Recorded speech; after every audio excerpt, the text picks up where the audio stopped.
Salve galera, aqui é o Rodrigo Hagabashi e mais um vídeo que faz parte dos vídeos da série que promove a campanha de financiamento recorrente que eu estou promovendo o Catarse para arrecadar fundos para financiamento de ilustrações que eu quero obter para os projetos de RPG que estou desenvolvendo e pretendo desenvolver no futuro.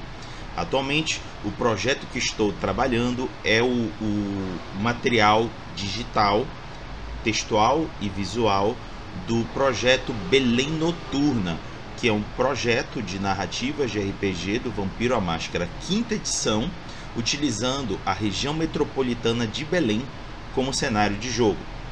Chamo de comunidade Belém Noturna porque uma boa parcela do conteúdo é formado por criações dos jogadores que participam do projeto, essencialmente os personagens deles e aquilo que eles estabeleceram que gira em torno desses personagens.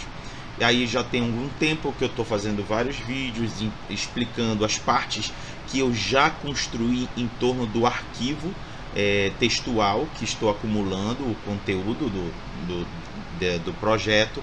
Já terminei o capítulo 1, iniciei na semana passada, essa semana iniciei o capítulo 2, que tem a ver com a descrição da geografia e geopolítica da região metropolitana de Belém.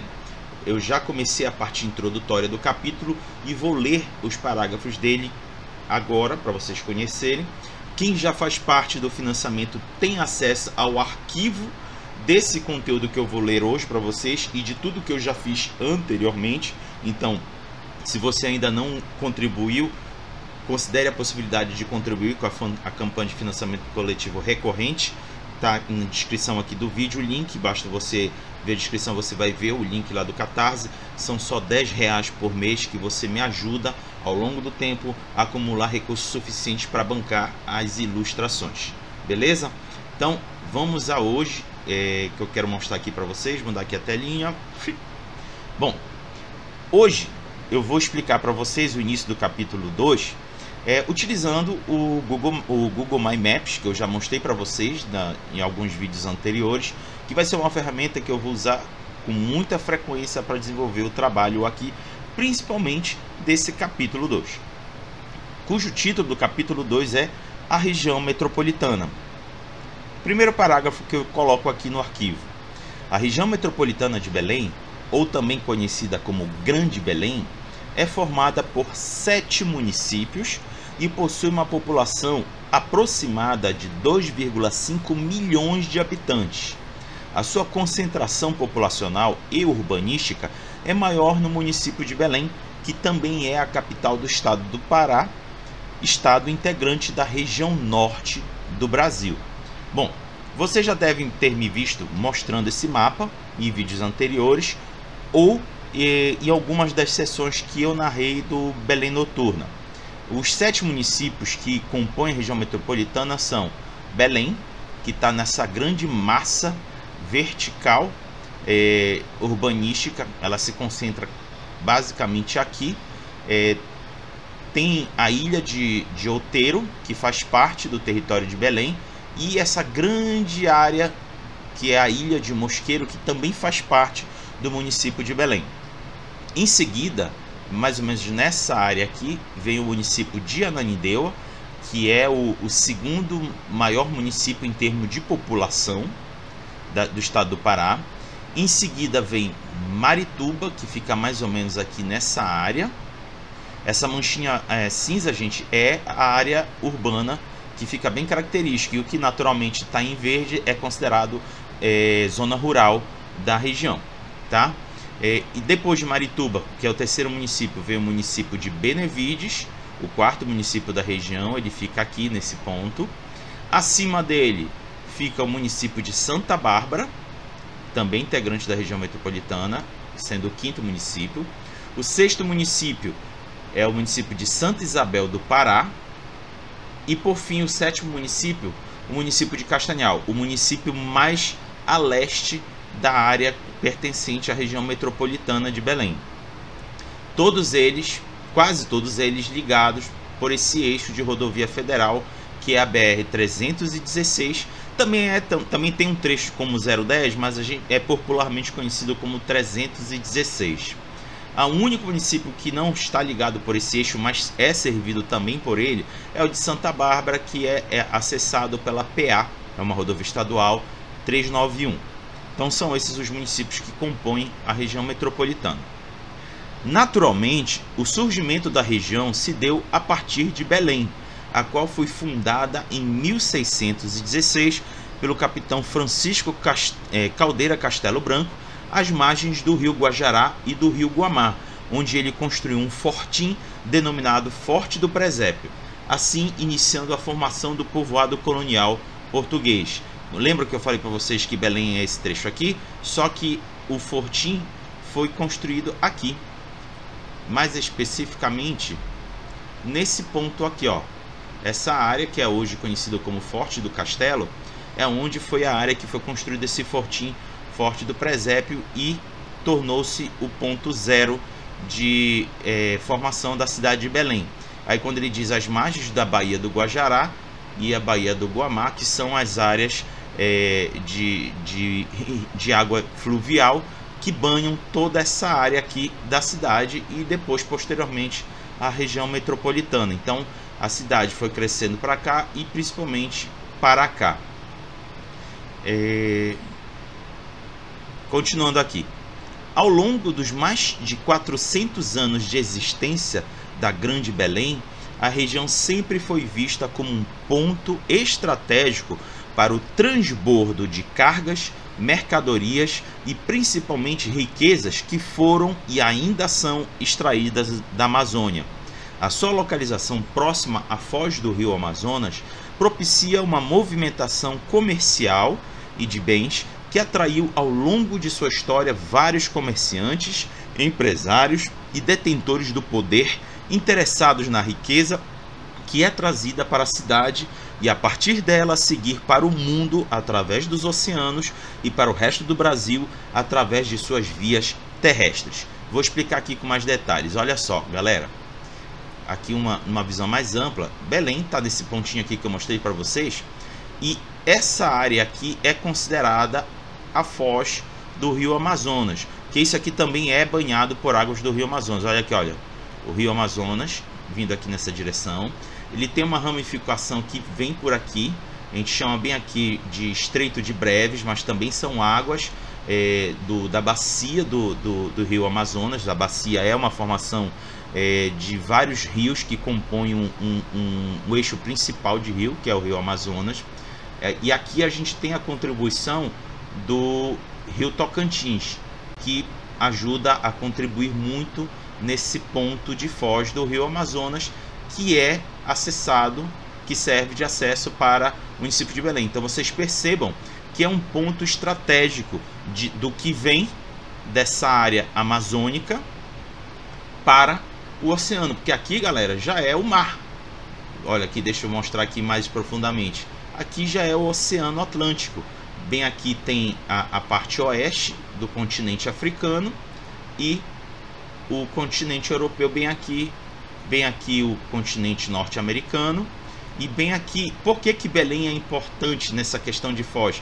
Inclusive hoje para a questão da soja e outros produtos em granel, que daqui eles navegam até aqui no canal do Panamá, que fazem a travessia pelo canal, que segue para o Oceano Pacífico e naturalmente para os países da Ásia, principalmente China, dentre outros.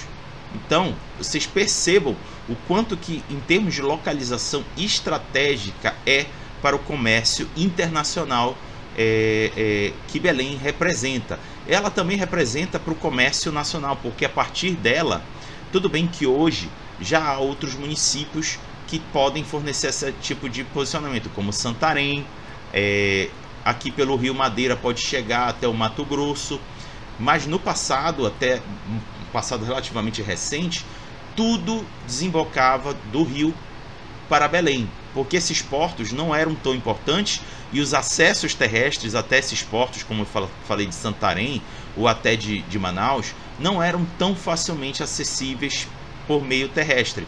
Então eles vinham por meio fluvial até Belém e de Belém, através das rodovias federais, principalmente a 316, que segue para o Nordeste, ele liga até aqui o Ceará, também pela BR-010, que leva direto a Brasília e de Brasília para o resto do país, como Sudeste e Sul. Então é um ponto estratégico que é realizado o transbordo dessas riquezas e das cargas tanto para o internacional quanto para o nacional. Então Belém tem essa importância muito grande comercialmente falando e para a manutenção de poder na região. Continuando aqui, porém, mesmo com a grande circulação de bens e mercadorias em seu território, a cidade historicamente amarga uma desigualdade social que se reflete principalmente na formação de áreas habitacionais marginais aos principais corredores de circulação de pessoas e mercadorias e centros comerciais e de serviços. O surgimento destas áreas tem sido constante e de forma desordenada, principalmente em direção ao leste da região, seguindo o eixo da rodovia federal que serve de acesso para as demais regiões do país.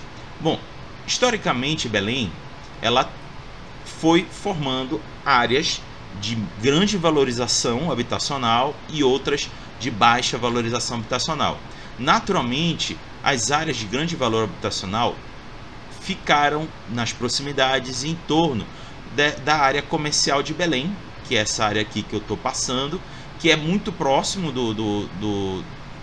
da origem, né, da cidade de Belém, que esse bairro aqui é o bairro mais antigo de Belém, que é o bairro da Cidade Velha, e ela faz parte também dessa grande área valorizada de Belém. Temos o centro, o Reduto, o Marizal, bairro Nazaré, e são áreas que têm os melhores serviços, as melhores ofertas de habitação, dentre outras coisas. E acabou-se que esse eixo passou a ser o mais valorizado historicamente.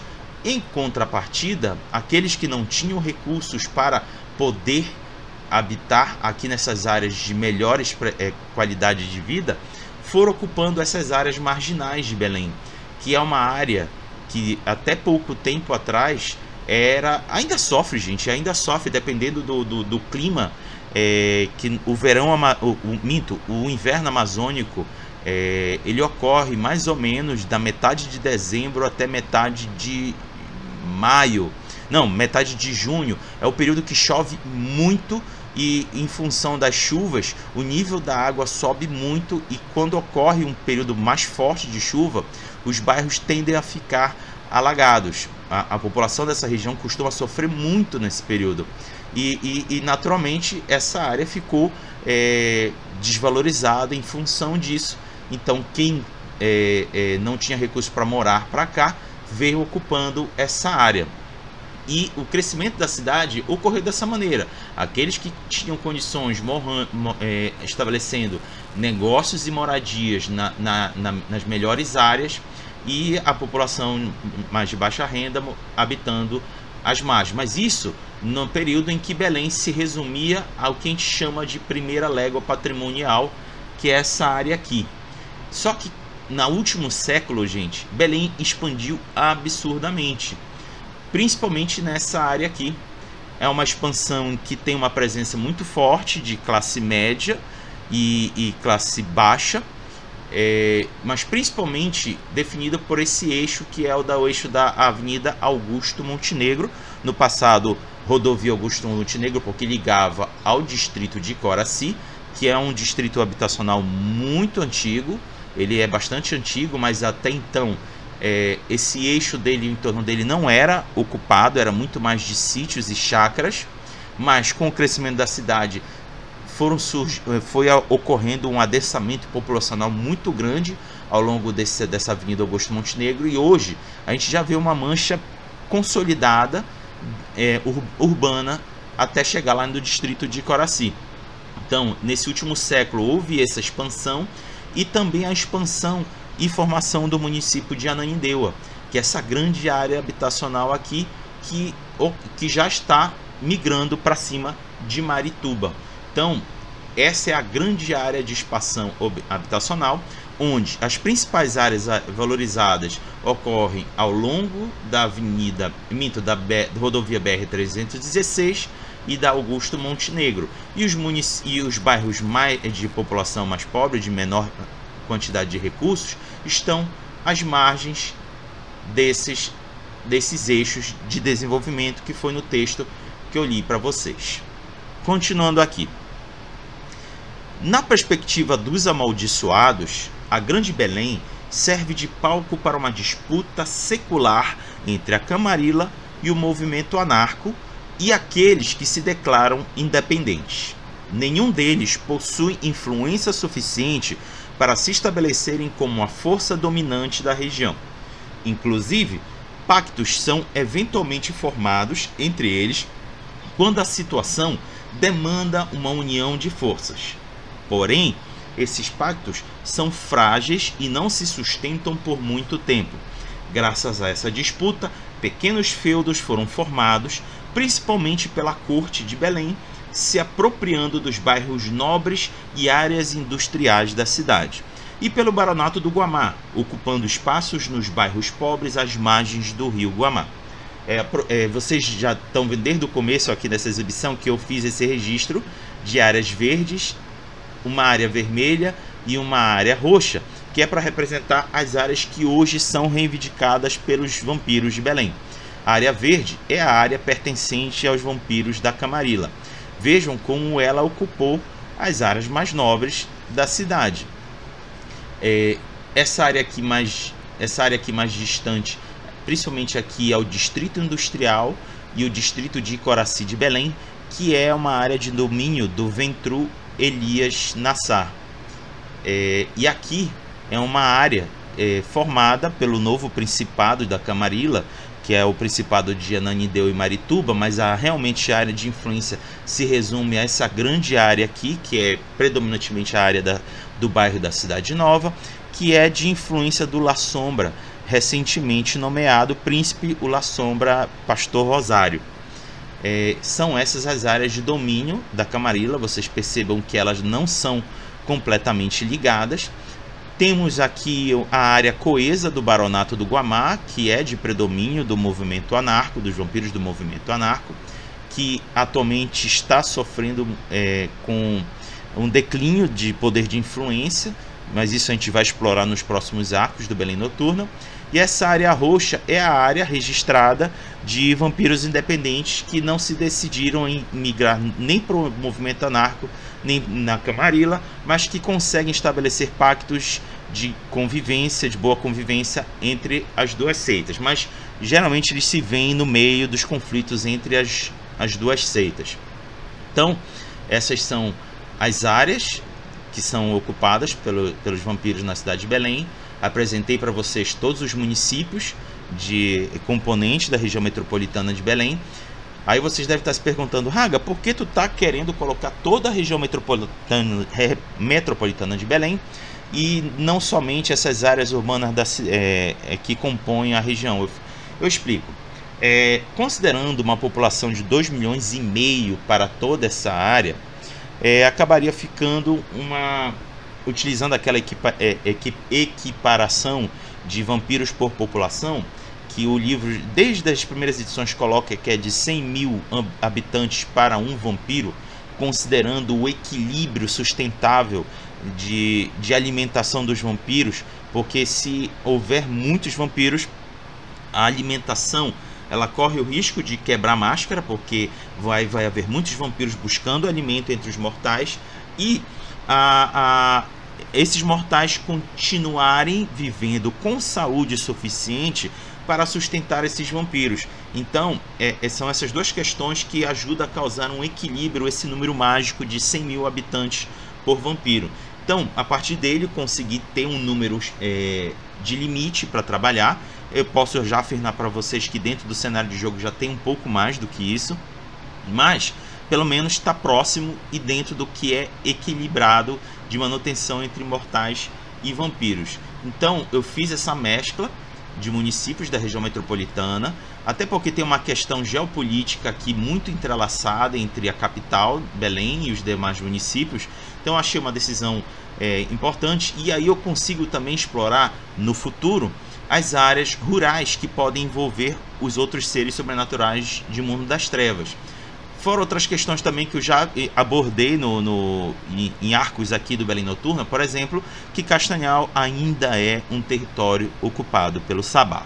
Então, gente, são essas as informações que eu queria ter trazido para vocês, do que eu já avancei de conteúdo sobre o Belém Noturna. Esse é o início textual do capítulo 2, que explica a região metropolitana, tanto numa visão geopolítica quanto numa visão dos membros. E semana que vem pretendo trazer mais conteúdos para vocês. Espero que tenha sido legal. Peço para que, se vocês puderem, me ajudem a financiar as ilustrações desse projeto, contribuindo na campanha de financiamento recorrente no Catarse. Mais uma vez, o link está aqui embaixo, basta vocês acessarem e contribuírem com R$10 por mês, que já está de bom tamanho. Sendo assim, muito obrigado mais uma vez e até a próxima. Falou!